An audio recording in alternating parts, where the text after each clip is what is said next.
మంది అరడజన్ మంది మంత్రులు వేస్తే మేము తెలంగాణ విషయం వచ్చింది సార్. ఒక నిమిషం ప్లీజ్. హరీష్ రావు గారు సార్, తెలంగాణ మలిదశ ఉద్యమం ఎప్పుడు స్టార్ట్ అయింది? అధ్యక్ష, మీ స్థానంలో డిప్యూటీ స్పీకర్గా అధికార హోదా అనుభవిస్తున్న వాళ్ళ మామగారు మాజీ ముఖ్యమంత్రి కేసీఆర్ గారు అక్కడ కూర్చున్నారు. 41 మంది తెలంగాణ శాసనసభ్యులం, చిన్నారెడ్డి గారు, జానారెడ్డి గారు, ఉత్తమ్ కుమార్, మేము అందరం మేము పోయి మా సోనియా గాంధీని ఒప్పించి మాకు తెలంగాణ రాష్ట్రం కావాలని ఆ రోజు ప్రణబ్ కుమార్ కమిటీ వేయించి తెలంగాణ ఉద్యమానికి కారకులం కాంగ్రెస్ పార్టీ మేము. కేసీఆర్ అధ్యక్ష డిప్యూటీ స్పీకర్గా ఉండి ఉద్యమం పైకి లేచిన తర్వాత ఆయన దొంగ దీక్షలు, ఆయన నాటకాలు, ఆయనంట తెలంగాణ తెచ్చిందంట, తెలంగాణ ఒంటి చేతితో పోరాటం చేసి తెచ్చిందంట.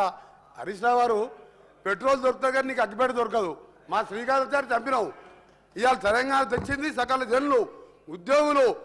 ఇవాళ కాంగ్రెస్ పార్టీ సోనియా గాంధీ 25 స్థానాలున్న పార్లమెంట్ ఆంధ్రప్రదేశ్లో పార్టీ పోయినా సరే మా పిల్లలు చావద్దు, 6 దశాబ్దాల కోరిక నెరవేరుస్తా అని చెప్పిన దేవదారి అక్కడ కేసీఆర్ గారు కూర్చొని అన్నదా లేదా?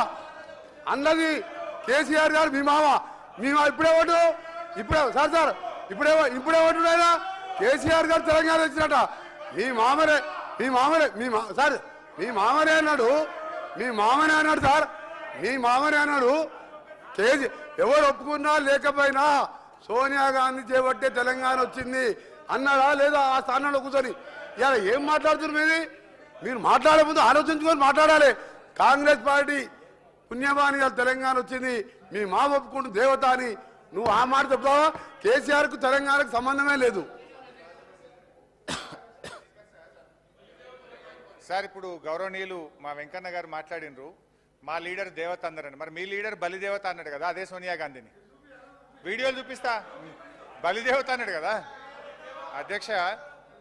అయితే అధ్యక్ష కేసీఆర్ గారి గురించి వారు మాట్లాడుతూ ఉన్నారు అధ్యక్ష. అయితే ఆ రోజు ఏం మాట్లాడినరు?